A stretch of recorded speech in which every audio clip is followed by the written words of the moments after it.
दोस्तों, आपने दिल्ली, मुंबई और चेन्नई जैसे शहरों के बारे में तो कई दफ़ा सुने होंगे, लेकिन आज हम जानेंगे हमारे ही भारत के एक ऐसे शहर के बारे में जिसके बारे में हमारे ही देश में बहुत कम ही चर्चा होती है। जी हाँ, मैं बात कर रहा हूँ ईटानगर के बारे में।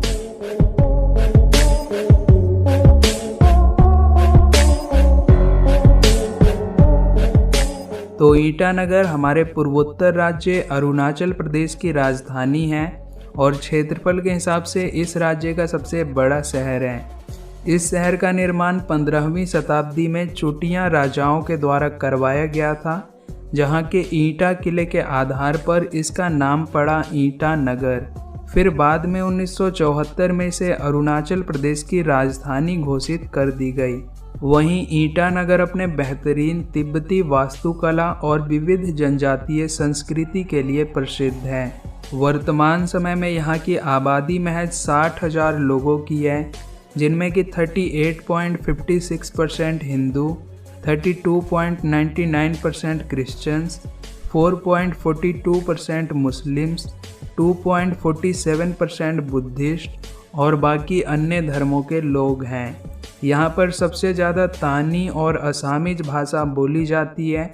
बाकी यहाँ के लोगों की हिंदी दिल्ली वालों से भी काफ़ी अच्छी है। खैर शहर की अधिकतर जनसंख्या विभिन्न प्रकार के आदिवासियों की है, जिसमें नीसी जनजाति सबसे अधिक है। इन्हें नीसी या फिर निसंग्स के नाम से भी जाना जाता है तथा ईटानगर के निवासी साल भर जीवंत रहने के साथ साथ हमेशा त्योहारी मूड में रहते हैं।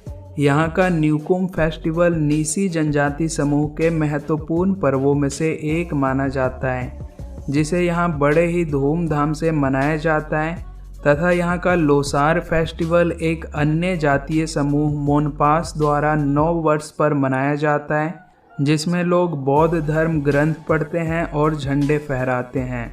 ये त्यौहार इनका 5 दिनों तक चलता है। वहीं अगर आप खाने पीने के बहुत बड़े शौकीन हैं तो ईटानगर में आपको भारत के अलग अलग राज्यों के व्यंजन देखने को मिलेंगे तथा आप यहाँ के कुछ पारंपरिक जायकों का भी स्वाद ले सकते हैं। तो अगर आप ईटानगर आना चाहते हैं तो आप यहाँ साल के किसी भी समय आ सकते हैं, क्योंकि इस शहर का मौसम हमेशा ही जीवंत व आनंद लेने योग्य रहता है तथा राज्य की राजधानी होने के कारण ईटानगर सड़क व वायु मार्ग से जुड़ा हुआ है एंड असम का हरमूती यहाँ का निकटतम रेलवे स्टेशन है। और अब जान लेते हैं ईटानगर में घूमने योग्य कुछ स्थानों के बारे में। तो यहाँ पर आप गंगा लेक, ईटा फोर्ट, नमदफा नेशनल पार्क, रूपा, गोम्पा बुद्धिस्ट टेम्पल,